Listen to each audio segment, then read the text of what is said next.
Silence of the Lambs sends the message that the cryptocracy's initiates are not invincible. In fact, out in the land of Oz, they were symbolically defeated on Ruby Ridge in Naples, Idaho, by a reclusive survivalist named Weaver. Weaver's partner was named Harris. The guy who wrote Silence of the Lambs is named Harris. And apropos of nothing, in chapter 11, he name drops Orion, the star that is the source in some legends of a deadly enmity against Sirius, the star totem of the Freemasons. That's Sirius's eye on every dollar and Sirius's star on every sheriff's shirt. The book closes with Hannibal rhapsodizing about Orion. Once again from Secret Societies and Psychological Warfare by Michael A. Hoffman II. Hello and welcome to another edition of the Stench of Truth. Now, the next couple things I want to say very quickly, some people are probably not going to be very happy about. But I feel it's important to say so. Remember that in every psychological warfare operation, in every type of structured environment, the opposition is controlled as much as possible. That being said, the recent comments that a lot of people are talking about vis-a-vis Ron Paul and his claims of a CIA coup in our military, one must wonder, is Ron Paul stupid, or is he a tool of the very powers that he claims to want to rein in? Maybe I can answer that question by saying that I do not think that Ron Paul is stupid. It is widely known and generally accepted that the CIA has not been in the same type of business that it used to be in since the 1970s. Whenever we had hearings in Congress which exposed some of the more egregious actions of the CIA. Even though stonewalling was attempted by then CIA Director Bush the Elder. William Colby was brought before Congress and he spilled the beans on a lot of things, making him some very, very nasty enemies within the agency. And what do you think was done at that point in time? Almost all of the most nefarious and horrible activities of the CIA were farmed out. They were outsourced. So if you think MK Ultra, mind control, fucking Manchurian candidates, and all of the other fucking dirt that was drug up on this fucking shithole of an agency just died. Wake up and get a fucking clue. All of these programs were outsourced to private industry or to academia, or for those that could not be trusted outside of their own personal cabal of rulers and runners, they were farmed off to even more secret agencies that we don't even know exist. Now, don't get me wrong, I am not a defender of the CIA.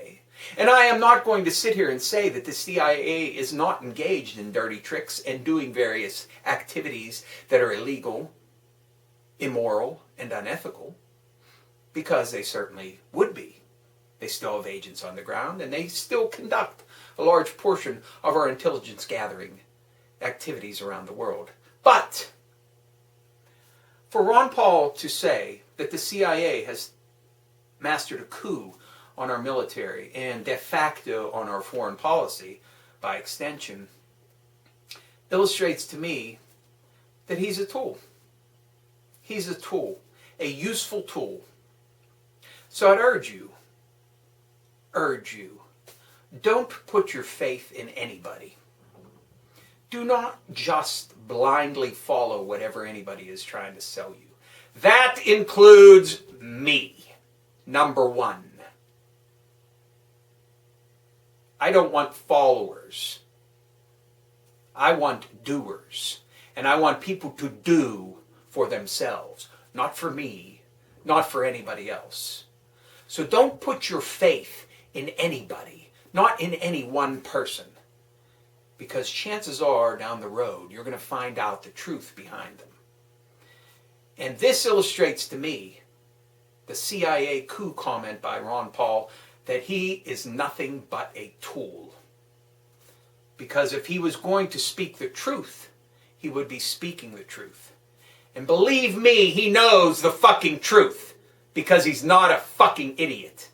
So yes, he has some good things he's putting forward, but this is all channeled. And it's controlled. It's a controlled opposition.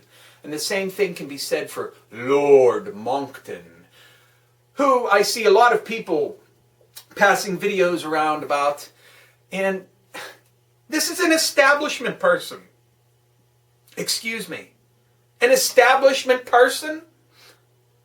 A lord, for fuck's sake. Coming out against climate change? The opposition is controlled, people. Remember that. If you place all your faith and trust in what this man is giving you, or what Ron Paul is giving you, it's going to crumble around you at some point. Remember to check out everything. And remember to ask yourself questions. And try to find the answers that suit you. Ron Paul's a tool.